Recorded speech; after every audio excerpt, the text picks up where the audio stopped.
Esta es una mesa redonda dedicada a la investigación básica, que tiene su ironía que Mateo Valero, que ha estado toda la vida predicando retorno, ahora esté a cargo de la organización de una jornada así. Contamos con un panel de expertos diverso que nos permitirá abordar la cuestión desde diferentes perspectivas, desde la física, la biología, las matemáticas, la política científica.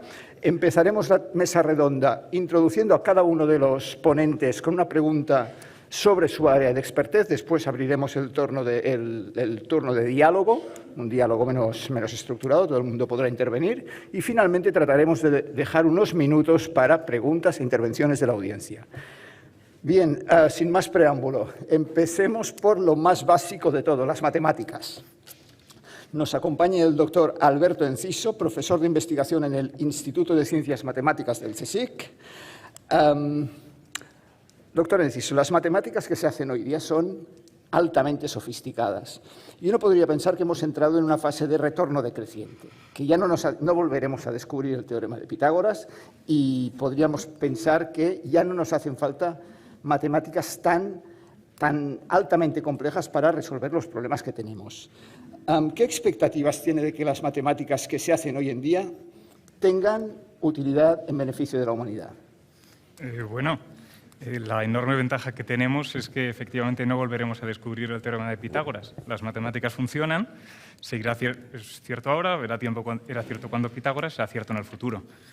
La utilidad de las matemáticas que estamos haciendo ahora, cuando lo veremos es dentro de 30 años. Es decir, efectivamente ahora tenemos muchas matemáticas, estamos aplicándolas en muchísimos campos y siempre está el pequeño riesgo de decir, bueno, esto es investigación muy básica, podemos parar aquí. Pero para lo que sirven cosas como las matemáticas, no es tanto para lo que estamos haciendo ahora mismo, es decir, no es para lo que ahora mismo soñamos que se puede hacer, sino para lo que en algún momento seremos capaces de soñar. Lo que nos dice la historia hasta ahora mismo es que las matemáticas que se desarrollan, una parte significativa de ellas acaban siendo aplicadas. Creo que va a pasar lo mismo. Si pensamos en el GPS viene de intentar ver cómo se mueve. Es decir, cuando Einstein quería ver cómo se cambiaba la luz cuando pasaba por un cuerpo masivo, no es que tuviera una aplicación directa enorme, pero sin esto no tenemos GPS. Estoy seguro de que pasará lo mismo. Gracias, doctor Enciso. Continuamos con una de las primeras aplicaciones de las matemáticas, que es la física. Nos aportará su visión la doctora Pilar Hernández, catedrática de Física Teórica de la Universidad de Valencia, miembro del Comité de Política Científica del CERN y coordinadora del área de Física de Partículas y Nuclear de la Agencia Estatal de Investigación. Doctora Hernández, la física tiene un pequeño inconveniente respecto a las matemáticas, es que es más cara. Y esto en el CERN aporta múltiples ejemplos. Tenemos aceleradores de partículas que son extremadamente costosos de construir y de mantener, y ahora nos encontramos que el LHC, el acelerador que tenemos, parece no ser suficiente para ir más allá del modelo estándar y nos haría falta pues, una máquina más compleja, posiblemente más costosa, para seguir progresando. ¿Qué argumentos hay para defender una inversión cuantiosa en física de partículas cuando la cosecha de los últimos años desde el bosón de Higgs ha sido tan escasa? Bueno, la física de partículas es, como otras ciencias básicas, está explorando una frontera del conocimiento claramente inexplorada hasta ahora. Es verdad que el descubrimiento del bosón de Higgs hace 10 años, digamos que es un fruto muy espectacular, que salió en las noticias, que es relativamente fácil de explicar después de muchos años, pero esto no quiere decir que los retornos de la física que se hace en el LHC sean escasos. En eso estoy en desacuerdo. Estamos haciendo medidas en un régimen no explorado anteriormente y, por tanto, estamos midiendo cosas nuevas todos los días.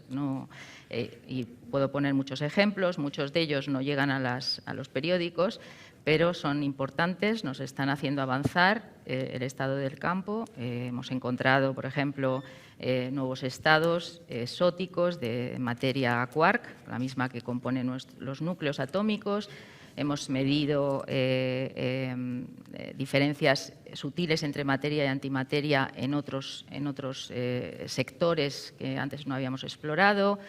En fin, la lista es muy larga y, por tanto, no es cierto que no se estén haciendo descubrimientos todos los días. Obviamente, ¿qué querríamos? Que estos descubrimientos nos hicieran dar un paso de gigante y resolver muchas de las preguntas más grandes, digamos, que tenemos qué es la materia oscura, por qué el universo es como es, está hecho de materia, qué pasa con gravedad cuando llega a un régimen cuántico. Esas son preguntas que nos gustaría responder y que, digamos, el conocimiento que vamos acumulando nuevo y novedoso todavía no nos ha permitido, pero esperamos que esta, digamos, toda esta fase de acumular conocimiento nos lleve ahí, y no hay ninguna razón para pensar que no pueda ser así. Muchas gracias por su aportación, doctora Hernández. Pasamos ahora a la biología. Nos acompaña en la mesa redonda la investigadora Cristina Pujadas, catedrática del Departamento de Medicina y Ciencias de la Vida de la Universidad Pompeu Fabra. Doctora Pujadas, en el ámbito de la biomedicina, ¿hay tal vez en este momento un énfasis excesivo en la investigación translacional en detrimento de la investigación más fundamental a la hora de financiar proyectos? Bueno, buenos días primero. En principio creo que esta es una de las ideas que se apoyan desde el Ministerio, sobre todo también, que haya este proceso de translación. Pero me gustaría citar a una colega y amiga que ganó el Premio Nacional de Investigación, Pura Muñoz, que ella se refería a la ciencia, que la dicotomía no es ciencia fundamental o básica y ciencia aplicada, sino que la dicotomía es ciencia buena y ciencia mala. Entonces, creo que aquí es donde a veces nos confundimos, porque lo que necesitamos es financiar ciencia de vanguardia, buena, y bueno, y siempre van a salir, si tenemos ciencia fundamental y conocimientos, siempre van a transformar la sociedad y siempre van a poder aplicarse. Muchas gracias, doctora Pujadas. Y para aportarnos el punto de vista de la economía y de la política científica, tenemos al profesor Andreu Mascolell, que fue secretario general del Consejo Europeo de Investigación, además de conseller de Universitats i Recerca aquí en Cataluña de la Generalitat, en la época gloriosa en que se creó el programa ICREA y muchos de los centros de excelencia de Cataluña que forman parte de SOMA, y actualmente es presidente del BIST, el Barcelona Institute of Science and Technology. Profesor Mascolell, si uno se pone en lugar de los gestores que deben tomar decisiones sobre cómo se utilizan los fondos públicos, ¿por qué diría que hay que invertir en investigación básica? Bueno, pues le voy a responder de una manera que quizá no espera de un economista, porque además de que está demostrado y se ha demostrado 1000 veces que la investigación básica acaba siendo productiva, especialmente toda la inversión que ha hecho la humanidad en teoría de números ha estado más que compensada en los últimos 20 años con la encriptación, etc. Además de esto, es que es cultura. Y yo creo que no discutimos que hay que invertir en cultura, porque esto es esencial a la especie humana. Para mí, para invertir en astronomía o astrofísica, me basta ponerme en línea me imagino que los neandertales que miraban a las estrellas y tenían curiosidad por las estrellas. O sea, que con esto me basta. Luego ya son los ajustes de si más o menos un día u otro.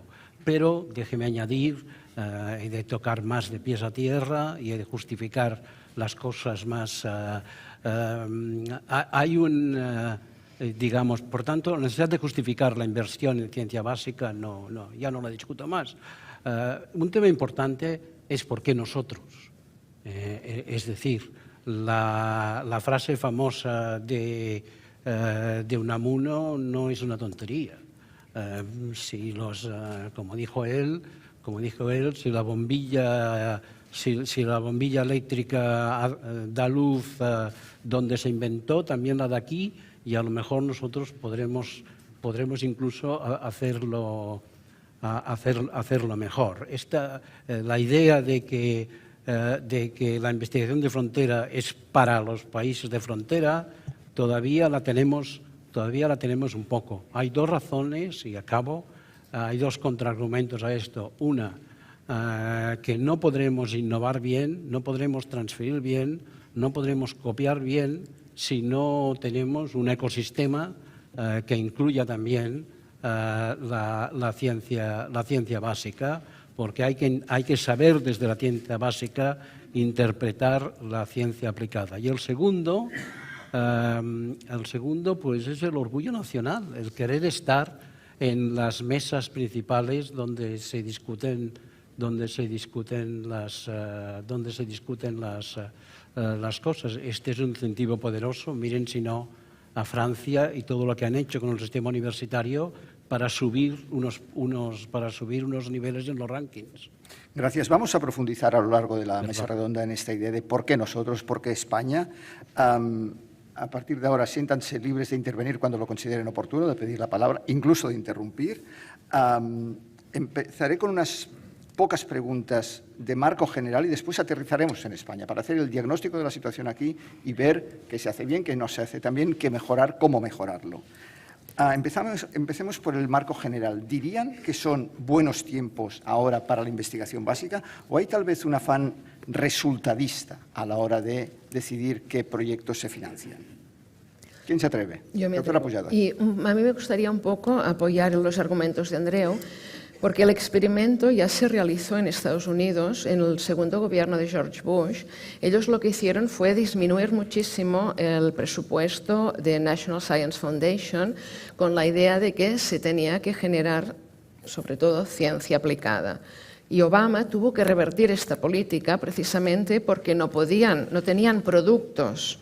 En su primer mandato no había casi nada había disminuido muchísimo la cantidad de productos a aplicar porque no habían descubrimientos. Por lo tanto, tuvo que hacer una política proactiva de aumentar el presupuesto del National Science Foundation y precisamente a los proyectos se pedía que no tenían que ser translacionales porque un poco esta es la idea, ¿no? O sea, hay ya muchos argumentos, los experimentos se han realizado y hemos visto que en algunos casos son fallidos.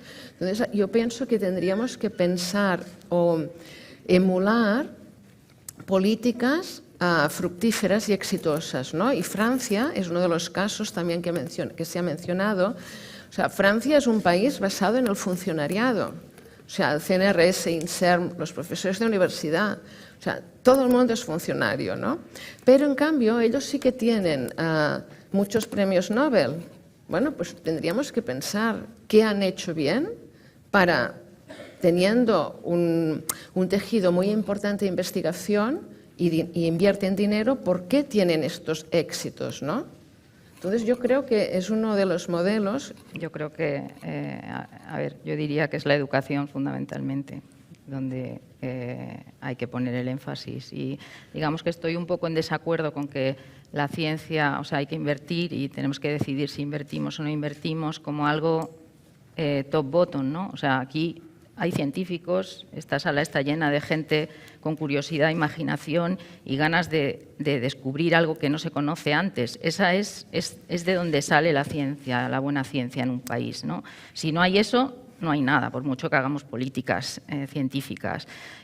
Si hay eso, hay que defender eso, porque eso es valioso, porque las personas que están aquí no son las que están en Francia ni las que están en Estados Unidos, son las que están aquí y pueden ser igual de capaces que cualquiera, ¿no? Entonces, a mí me parece que lo fundamental es tener esa base, ¿no? Y si la tenemos, tiene que ir adelante. Y si no la tenemos, tenemos que preguntarnos por qué no la tenemos, ¿no? Pero vamos, yo creo que sí la tenemos. A mí en este sentido, en el hilo de lo que comentabais, me resulta muy curioso una historia creo que es de Estados Unidos, de hace tiempo. No recuerdo el nombre de la persona involucrada, pero había tenido un puesto importante en la industria, yo diría que era presidente de General Motors, y se fue a la administración. Y hablando sobre si financiar investigación básica o no, lo que comentó era que en realidad que él optaba radicalmente por la investigación aplicada porque le importaba un bledo, porque la hierba es verde. Y ese creo que es el origen de la expresión ciencia de cielo azul. Es decir, años después hubo un artículo que decía que la misma pregunta podía haber sido ¿por qué el cielo es azul? Y como la mayor parte de los que estamos aquí sabemos, es una pregunta importantísima en física, con conexiones en matemáticas muy sofisticadas, y de hecho hay un artículo explicando las 1000 derivaciones que tiene averiguar por qué el cielo es azul, que se sabe desde hace mucho tiempo. Sí, permítanme antes de... ¿Puedo? Adelante, profesor Mascolell. Sí. Dos observaciones. A veces no se piensa muy a fondo estos temas. La misma A veces tienes una misma persona que te dice, por un lado, que conviene más aplicaciones, que conviene más ciencia aplicada, etcétera, etcétera, y con la otra mano te dice que la ciencia no toma suficiente riesgo. Este es un tema que se está discutiendo mucho en día. Tomar riesgos en ciencia quiere decir fundamentalmente énfasis en ciencia básica. Respecto a lo de Francia, ligando con la naturaleza de esta reunión, la razón, yo creo, es la gente y que Francia ha tenido históricamente instituciones excelentes. Una institución excelente, si no te la cargas, tiene una inercia extraordinaria en mantenerse excelente. Acabará deteriorándose sin estímulos externos, pero se mantendrá mucho tiempo. A una institución excelente puedes decirle, como en Max Planck se ha hecho durante muchos años, o como en Francia también se hizo, que no hace falta que compita por proyectos, que simplemente haga lo que le parezca. Y esto va a tener resultados durante mucho tiempo si empieza bien. Si la institución es excelente y le dices no has de competir por proyectos, pues ya me dirás. Pero yo creo que esta es la explicación de Francia, porque el funcionariado no es positivo, creo. Ya ese es un sesgo que tengo que es bien conocido. Bueno, todo depende que les pregunte, planes. pensaba que no haría falta, pero ¿de qué hablamos cuando hablamos de investigación básica? Para centrar el debate, porque corremos el riesgo de dispersarnos y a lo mejor todos damos por supuesto que sabemos de qué hablamos y cada uno de nosotros está pensando en cosas distintas. ¿Alguien se atreve a una definición rápida? Bueno, yo diría que la ciencia básica es la que trata de avanzar el conocimiento de una cierta rama de cualquier ciencia. O sea, que el objetivo es avanzar en el conocimiento sin pensar si ese conocimiento puede ser útil o no. No, por supuesto que sí, el conocimiento además puede ser útil, todos estaríamos encantados, ¿no? Pero si no lo es, tú quieres aprender porque quieres entender el mundo, ¿vale? Y esto, el impulso que te lleva a ello es la curiosidad y la imaginación humana, y se ha demostrado, mirando la historia de la humanidad, que es una herramienta súper potente, ¿vale? En todo lo que hemos conseguido. O sea, que, en fin, eso es lo que yo digo. ¿Estamos todos de acuerdo en esta definición? Vale. Esto, solo un apunte, si me permiten. Hay otra manera de definir la investigación básica o fundamental, que es la que sienta las bases, la que sienta los fundamentos para construir algo encima. Algo que potencialmente en un futuro pueda tener un retorno. Justificarla por la curiosidad es distinto que justificarla por el retorno ulterior potencial que pueda tener. Y a la hora de argumentar ante los gestores la conveniencia de apoyar la ciencia básica, los argumentos a favor y en contra de cada una de las dos definiciones son distintas, pero nos quedamos para este debate a modo operativo, como definición operativa la que han propuesto, que es la ciencia motivada por el afán de conocimiento. No dirían... Pero te quiero discutir que sean dos cosas distintas. Claro. Yo creo que puedes argumentar la necesidad de sostener la ciencia desde un punto de vista utilitarista y llegar a la conclusión de que para obtener grandes resultados, abrir nuevas perspectivas, etcétera, para explorar, lo que necesitas es curiosity-driven investigación. Es decir, debes montar instituciones, universidades o lo que sea, donde los investigadores investigan lo que les parezca. Y esto, la historia ha demostrado que es enormemente productivo. Pues no lo discutamos. Es una fórmula que ha funcionado, mantengámosla. En este sentido, siempre se dice que para que las empresas funcionen uno tiene que fracasar varias veces, ¿no? Pues yo creo que es un poco lo mismo. En el caso de la ciencia, de la investigación fundamental, tienes que tomar riesgos y no siempre salen los proyectos, pero también aprendemos de los resultados negativos, ¿no? Este es otro punto. O sea, solo pensamos, el proyecto ha sido exitoso si tenemos muchos resultados positivos, ¿no? Pero también aprendemos mucho de lo que nos sale. Y esto es una cosa que no publicamos, pero sí que es muy importante. Vayamos a la situación concreta de España. ¿Qué diagnóstico hacen de la situación de la investigación básica aquí en España? Andreu, te toca, ¿eh? Bueno, hemos mejorado mucho, tenemos que mejorar mucho más. No sabría decir, está, digamos, la investigación básica es, con alguna excepción, pero en general es barata.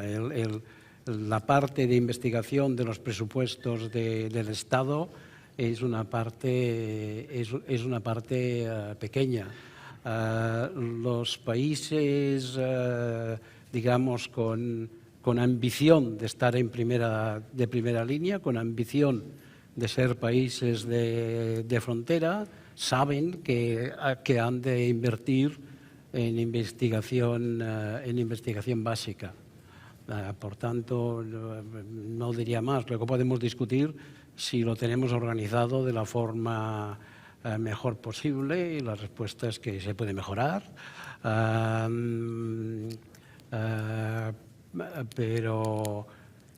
Pero hay que ponerle, yo diría, más énfasis. ¿Puedo decir una cosita pequeña? Continúe y voy con la siguiente. Es decir, me gusta la tradición en España y en otros lugares de mantener instituciones que hacen investigación básica, pero luego recoger los productos aplicados que puedan haber.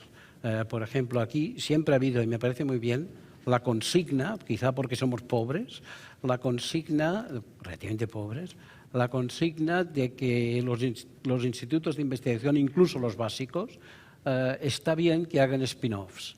No deben hacer spin-offs, pero no hay que perder ninguna oportunidad desde que los hagan. Y la verdad es que han hecho muchos. Los centros del BIST han hecho más de 40 spin-offs y han conseguido mucho dinero en estas compañías, que nunca fueron el objetivo fundamental de la institución. Simplemente se ha recogido un fruto que había caído por ahí. Perdón, ¿eh? Continuando en la línea de lo que aún se puede mejorar, en el ámbito de las matemáticas, de la física y de la biomedicina, ¿tienen la percepción de que se mantiene esta idea unamuniana de que inventen ellos que citaba antes el profesor Mascolell? En matemáticas no creo. Seguro que no, en concreto. Lo que sí es cierto es que es mucho más fácil, volviendo a la idea de las instituciones de élite, es mucho más fácil cuando hay una tradición sólida y establecida científica mantenerse en una buena línea. Cuando tienes que partir de una tradición escasa y en algunos casos inexistente, es mucho más difícil.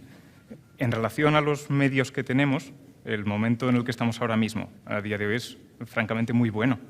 Lo que pasa es que esto no nos tiene que servir para mirar cómo estamos ahora y estar muy satisfechos de nosotros, sino saber que podemos seguir avanzando porque hemos llegado hasta aquí y la obligación es contar con mejor inversión y llegar mucho más arriba. ¿Física? Bueno, en física, desde luego de mi área, en física de partículas, creo que España está a un nivel completamente equiparable a muchos otros países europeos, incluida Francia, ¿vale? Obviamente ellos tienen una comunidad más grande, más potente, más financiación y otro tipo de gestión un poco distinto de la financiación, pero creo que tenemos investigadores en España que están haciendo trabajos de mucha relevancia y que están al nivel excelente. O sea, eso se ve en muchas cosas, como la cantidad de investigadores extranjeros que somos capaces de atraer al país y también nosotros enviamos a otros países. Esto me parece que es fundamental, o sea, eso es fundamental, abrirse al mundo y tratar de competir con los mejores es la mejor receta para mejorar, ¿vale? Y yo creo que en física de partículas, al menos que es la que mejor conozco, estamos ahí, creo que en muchas otras áreas de la física también, en estado sólido, en física aplicada, estamos ahí. ¿Y biomedicina? Yo creo que estamos en un buen momento considerando el presupuesto que se invierte. Creo lo que sí que se han generado son muchas desigualdades. Hay polos de biomedicina, uno aquí en Barcelona que no existía hace muchos años cuando yo hacía la tesis, era minúsculo, había mucha investigación médica pero no biomédica y claramente con una apuesta activa por parte de las instituciones se ve que sí que se puede hacer, es otro experimento. Y bueno, creo que está muy bien, pero creo que nos falta mejorar. Y uno de los problemas también es que estamos en un marco muy restrictivo de contratación. Y esto nos penaliza. O sea, en Cataluña es un poco mejor porque existe el ICREA. Entonces, el ICREA tú puedes contratar investigadores que pueden negociar también su salario, que de otras formas no vendrían aquí, ¿no? Y esto lo que ha hecho es enriquecer a las universidades y a los centros. Pero todos, no solo en biomedicina, en matemáticas, el problema de la contratación existe. Y esto es realmente difícil porque nos cuesta, necesitamos un poco más de flexibilidad, en mi opinión. O sea que tenemos todavía recorrido para mejorar. Creo que tenemos un diagnóstico que es que no estamos mal, pero aspiramos a estar mejor. Sí. Vamos a buscar soluciones, vamos a ser constructivos y hacer propuestas. Para apoyar la investigación básica en España, ¿es mejor estrategia apoyar proyectos de investigación concretos o bien apoyar instituciones, como las que forman parte del consorcio SOMA? ¿Anybody? ¿Alguien se atreve? Yo creo que no es excluyente, ¿no? Yo diría, creo... bueno, perdona. No, sigue así. Yo creo que es delicado, ¿no? Precisamente, como decías, cuando ya has conseguido tener un centro de excelencia, ¿vale? Es muy posible que el centro de excelencia sea capaz, digamos, de mantener esa excelencia al nivel de excelencia exigible. Pero si no empezamos con eso y hay investigadores individuales en centros que, digamos, no son excelentes, es muy difícil y creo que un error financiar a los centros no excelentes y que sean ellos los que decidan a qué investigadores les financian los proyectos. Creo que es mejor en ese caso que los investigadores traten de competir con los mejores del país, aunque estén en centros que no sean excelentes, para mejorar la excelencia de esos centros. Entonces, no es evidente cuál es la respuesta a mi juicio, vamos.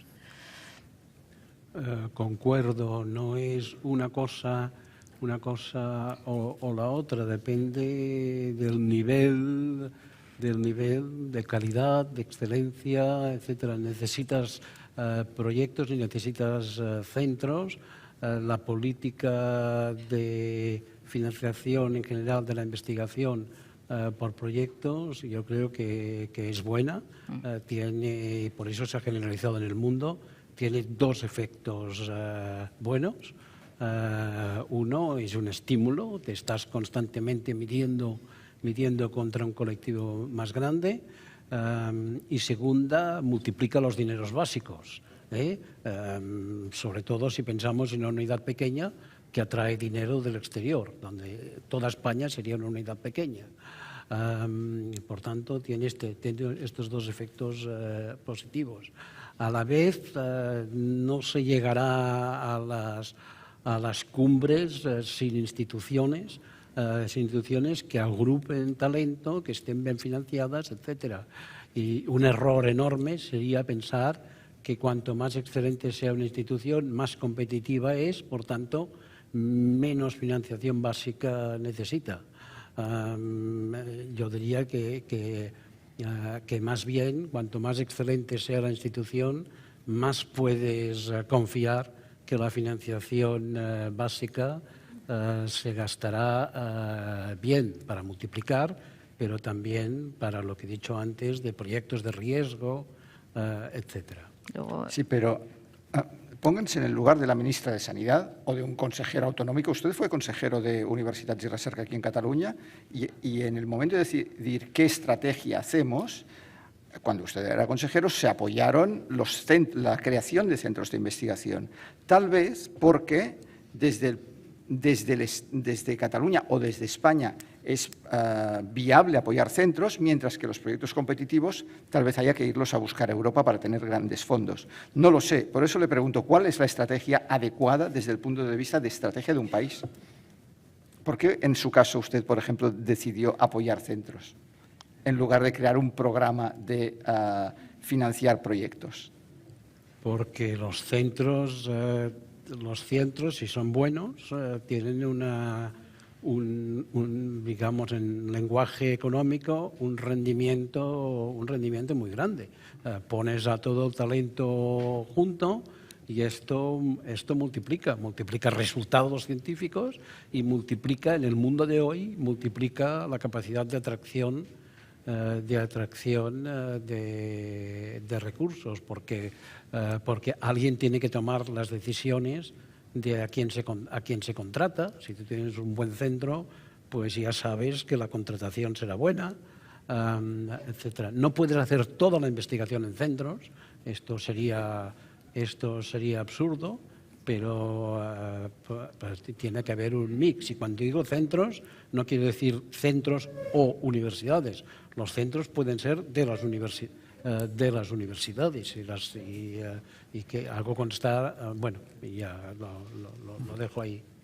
Doctora Hernández, ahora les doy la palabra a todos. Quizá un aspecto importante es que cuando hablamos de financiación por proyectos o financiación por instituciones, son distintos tipos de financiación, o sea, no estamos comparando lo mismo, ¿vale? Entonces, es un poco complicado. Los proyectos típicamente son, primero, bueno, ya si hablamos en España, o sea, porque claro, en Europa pues tienes más flexibilidad, los proyectos españoles pues tienen una serie de constraints que básicamente hacen muchas cosas muy difíciles, ¿no? Pero por otro lado dan la independencia a los investigadores, que creo que es una buena cosa, o sea, es una buena cosa que justamente a todos los niveles un poco, ¿no? La libertad del científico, la libertad de cátedra del científico es algo importante que no se debe perder, ¿no? Y la gente que es excelente debe tener capacidad de hacer su ciencia sin que le digan lo que tiene que hacer, ¿no? Pero la financiación de las instituciones es otro tipo de financiación, es algo basal de cómo llevar un instituto, etcétera. Hay cosas que parecen triviales pero son fundamentales, como tener un buen servicio de administración que te ayude con la gestión de los infinitos y miles de proyectos. Todo este tipo de cosas es fundamental. Estamos básicamente metidos en una vorágine de proyectos y de burocracias que es que básicamente nos impiden muchas veces hacer lo que mejor sabemos hacer, ¿no? Y entonces, en ese sentido, toda la financiación de este tipo que va a las instituciones es vital también. O sea, no creo que sean dos cosas, como decías, creo que las dos son importantes, ¿no?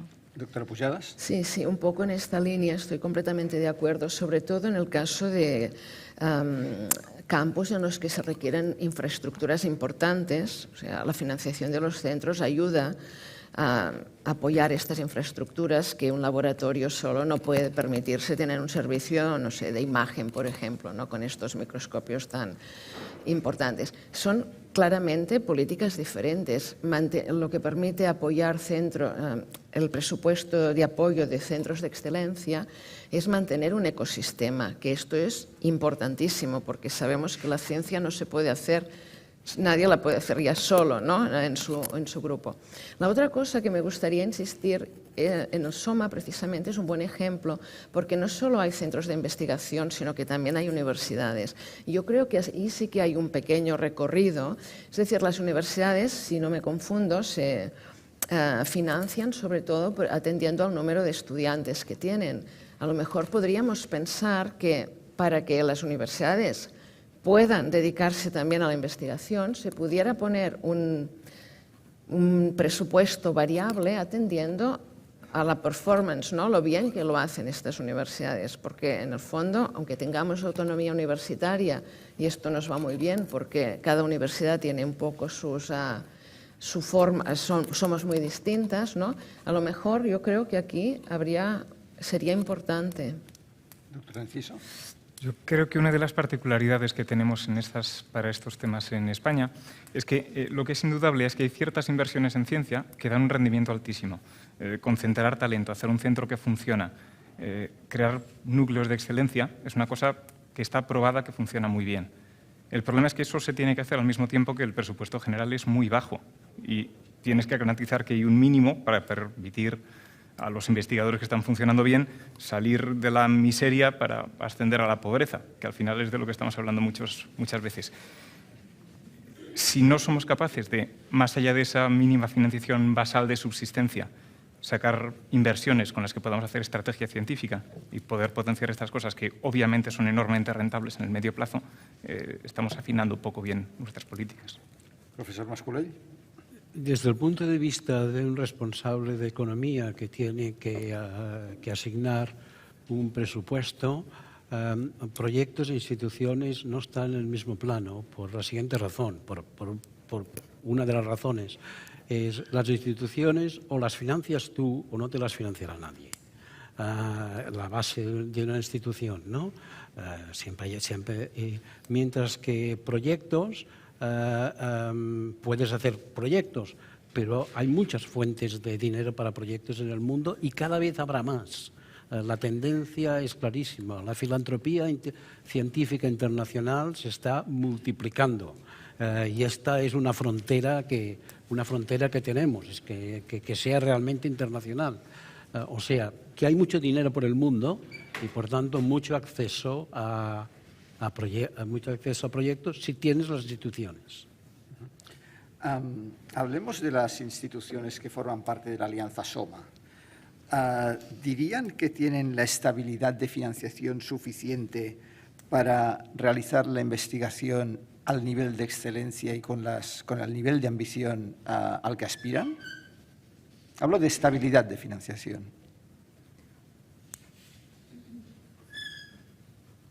Bueno, los centros SOMA primero tienen que competir cada 4 años. ¿Te refieres a la financiación que viene con el Severo Ochoa o en general? En general. A ver, la financiación Severo Ochoa pues fue obviamente una financiación muy importante que cambió un poco la dinámica de muchos... O sea, básicamente es que si no, no hay nada. Es que hay muy poca financiación. Las instituciones excelentes españolas antes del Severo Ochoa tenían, bueno, quizá exceptuando centros que se han creado más recientemente y que son, digamos, donde se ha invertido mucho dinero ya desde el principio. Las instituciones que llevamos ahí muchas décadas, no había financiación para estos centros. No existía, no existe. Y el Severo Ochoa, pues hombre, tampoco es que sea una financiación enorme para centros grandísimos, ¿no? Pero algo ayudó a tener una base sobre la que construir algo. Luego, como es muy competitivo, pues te lo dan una vez, a lo mejor no te lo dan la siguiente, con lo cual, pues todo eso se queda ahí cortado. Si eres muy, muy bueno y estás en el tope, pues a lo mejor puedes conseguir mantener la Severo Ochoa mucho tiempo, pero tampoco es que sea una financiación, digamos, enorme, en mi opinión, pero algo cambió las cosas, Yo diría que una de las virtudes del programa Severo Ochoa y María Maeztu es que ha hecho un mapa. Ha hecho un mapa de instituciones que sobresalen, que no es un mapa perfecto, que tiene que ser un mapa dinámico, etcétera, etcétera. De hecho, este mapa, pues hay que consolidarlo. Sería una pena que esto fuese algo transitorio. Si esto es responsabilidad del Gobierno central, es responsabilidad de las autonomías o es responsabilidad de la cooperación entre Gobierno central y autonomías, no entraré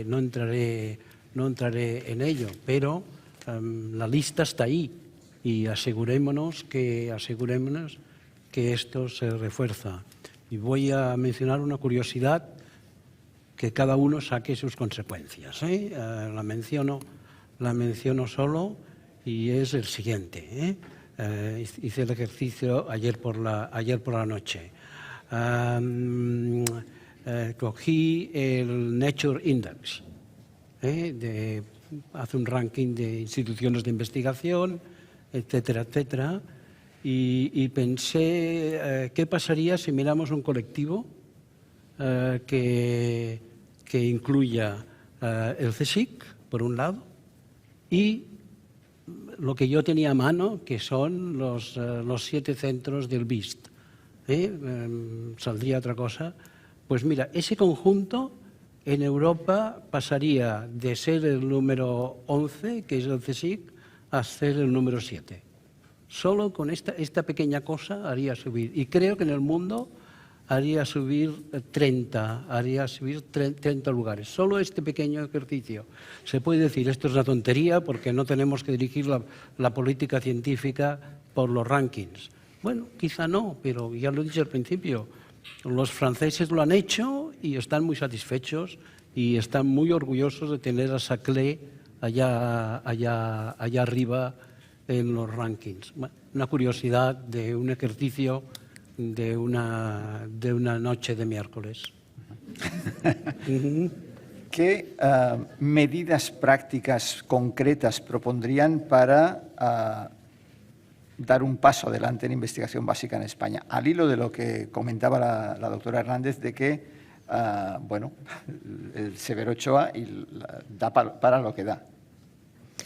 Bueno, hay dos cosas, ¿no? Yo creo que una que es muy clara es aumentar el presupuesto en proyectos, porque el presupuesto en proyectos es bajísimo. Me parece que alguien hizo un poco el ejercicio, se dio cuenta que Wellcome Trust, que es una charity en Inglaterra que solo financia ciencias de la vida, su presupuesto es 7 veces mayor que el presupuesto de todo el plan general, Programa General del Conocimiento y Retos, de todos los campos en España. Es decir, creo que esto es importante porque, aunque pueda mejorarse, el sistema de evaluación por pares sigue funcionando y se pueden financiar proyectos, como decía Pilar, que incluso no están en centros de excelencia, porque hay grupos muy buenos.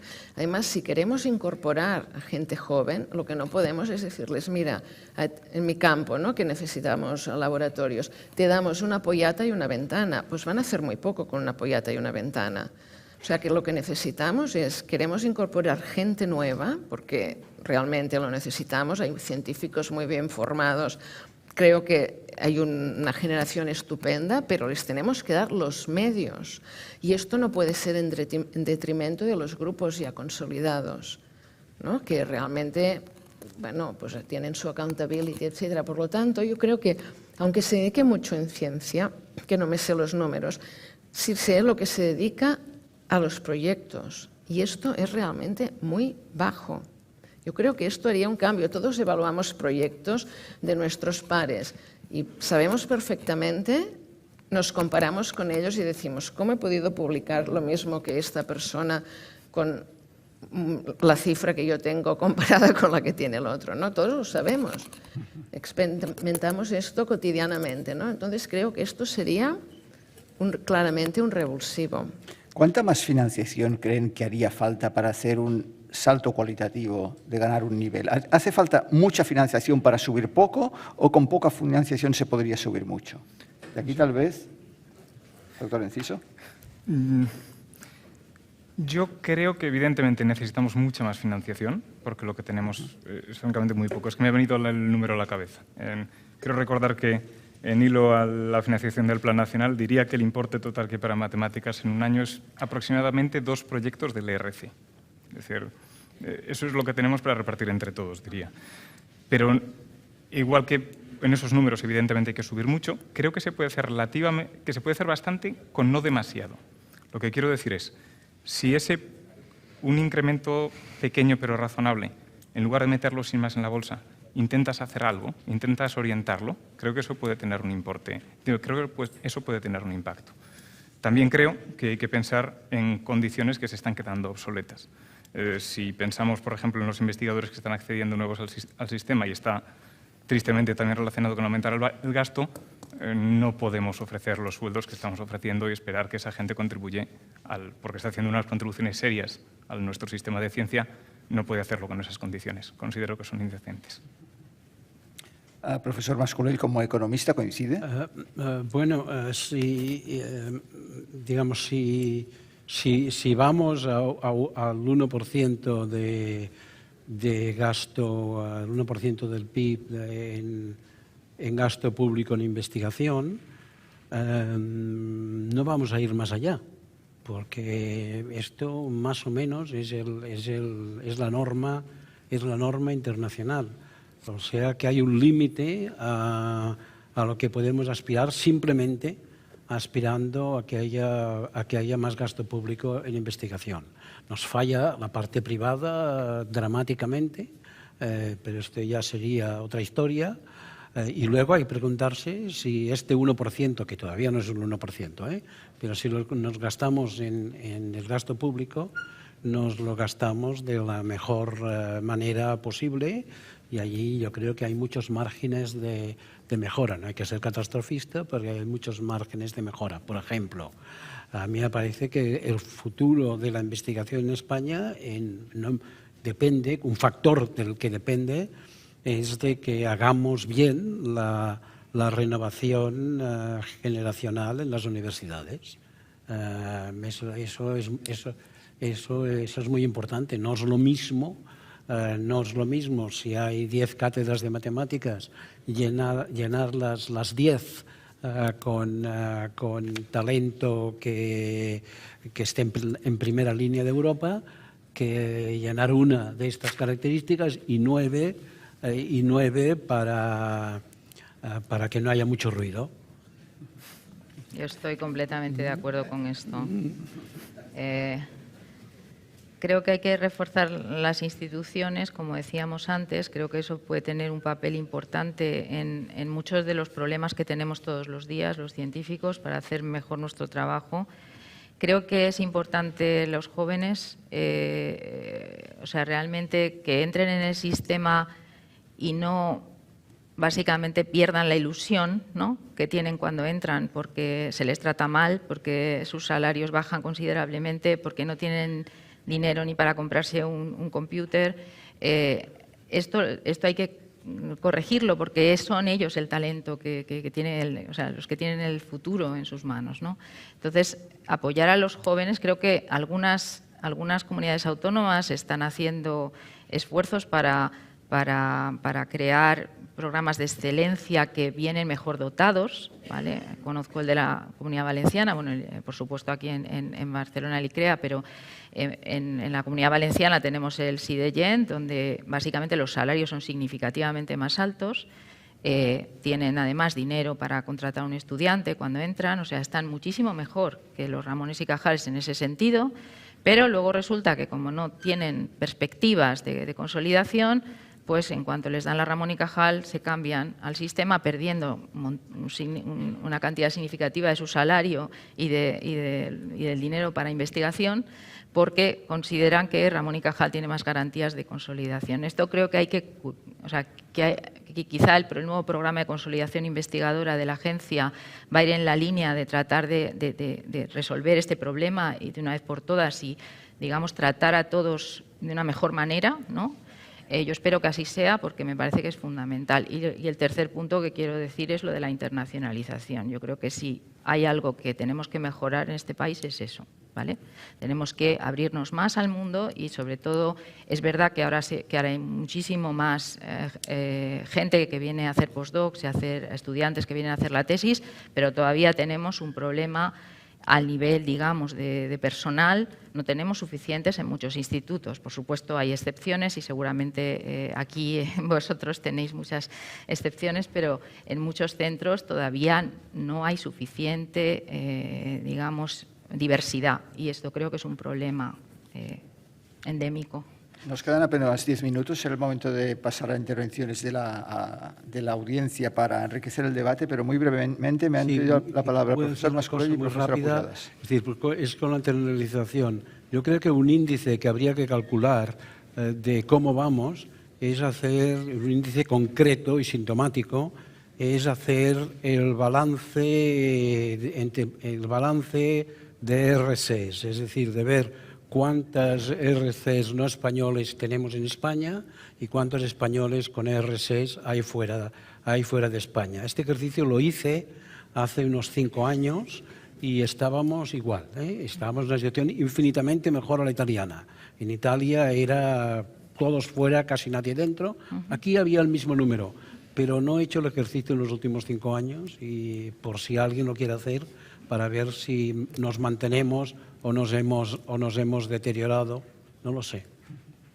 Sí, a mí me gustaría apuntar otra cosa que creo que me parece que es importante para reclutar talento joven, es que además la iniciativa de SOMA, es decir, en el caso de mi universidad o de mi departamento, lo que sí nos ayudó es que poder ofrecer startups a los nuevos investigadores, porque como decía, no es suficiente llegar, tienes que pedir un proyecto, tienes que conseguir financiación y esto conlleva un tiempo. Entonces creo que esto es muy importante y este tipo de financiación de centros permite llevar a cabo esto, pero es algo que no nos tenemos que olvidar, que alguien no llega y el día 1 ya puede empezar a investigar, excepto si es un teórico, pero tiene que contratar a gente, etc. Y esto es imprescindible si queremos reclutar a los mejores.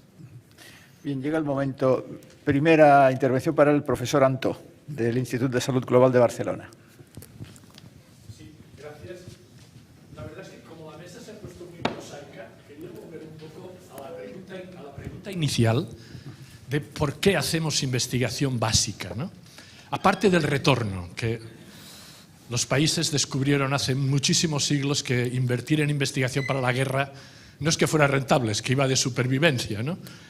Pero ¿por qué hacemos investigación básica? Y casi todos habéis apelado a la curiosidad como explicación. Parece que es una palabra que habéis utilizado en todas las intervenciones, ¿no? Y a mí siempre me ha parecido poco convincente. Siempre he pensado, ¿Galileo se enfrentó a la Inquisición por curiosidad? No.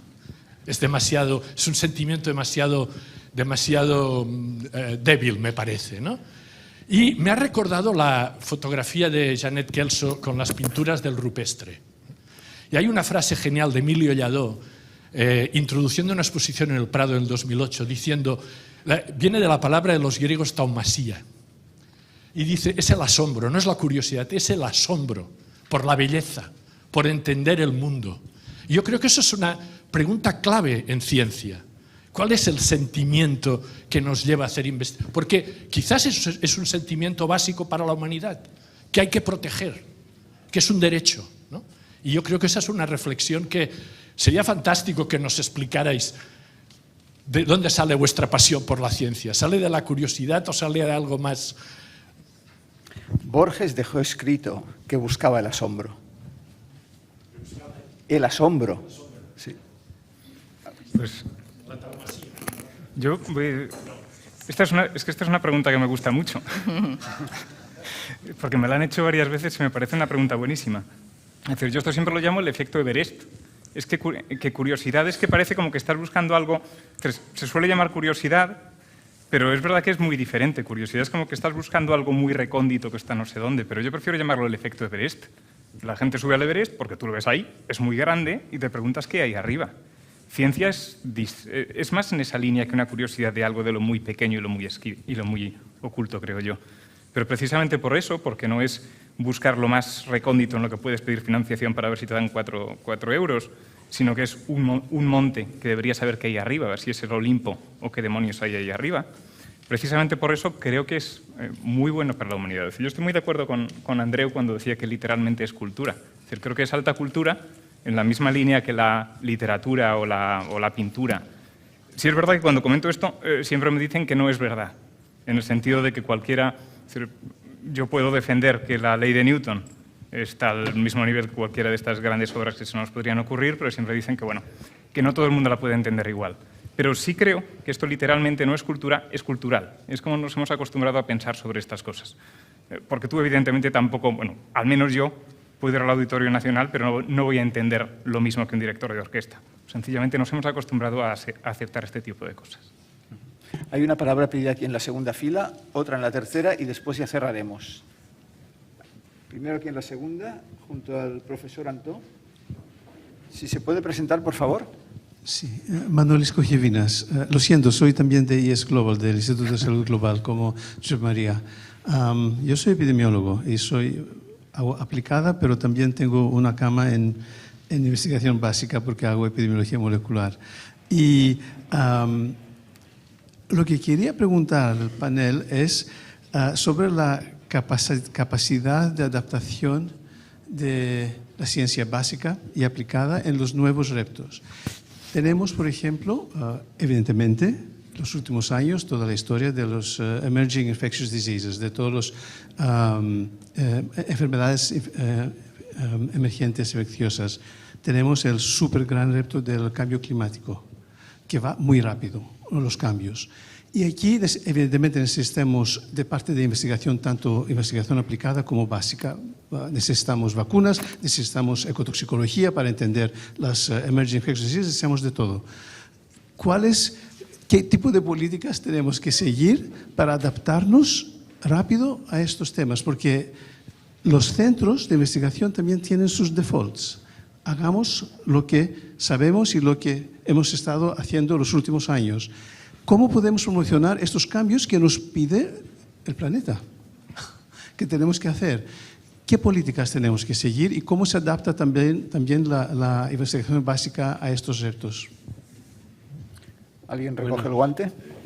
Yo diría que lo que debemos hacer es no olvidar la investigación básica, no pensar que ahora se trata de moonshots y por tanto solo tenemos que hacer cosas orientadas eso lo tenemos que hacer porque es inevitable, pero no olvidemos la investigación básica. Sí, voy a decir sí, imagínese que lo de Cadarache funcione. Yo no sé si va a funcionar, no tengo una idea. Lo de la fusión, etcétera, imagine que funcione. Seamos optimistas, supongamos que funcione y que solucione el problema de la energía barata. Estoy haciendo figments of the imagination. Si eso ocurre, la historia dirá que la investigación fundamental en átomos, en física de partículas, etcétera, fue la cosa más útil que te podías imaginar. En parte realmente ya se ha hecho con energía nuclear. Por tanto, yo diría, no se preocupe, investigación en el cambio climático la va a ver a montones. Es muy necesaria y lo sabemos. Pero no olvidemos los aspectos de ciencia básica tampoco. Y finalmente cerraremos con una intervención una palabra que hay pedida en la tercera fila. Sí, Berta Rubio, del Instituto de Física Corpuscular de Valencia. Yo quería hacer dos comentarios que se me han ocurrido que complementan un poco lo que se ha discutido en la mesa. El primero va con respecto a la investigación básica, los posibles retornos o transferencias. Se ha dicho, yo creo, ya varias veces que se hace, bueno, yo soy de investigación básica, eso vaya por delante, que si se hace investigación básica los retornos van a surgir como una consecuencia natural.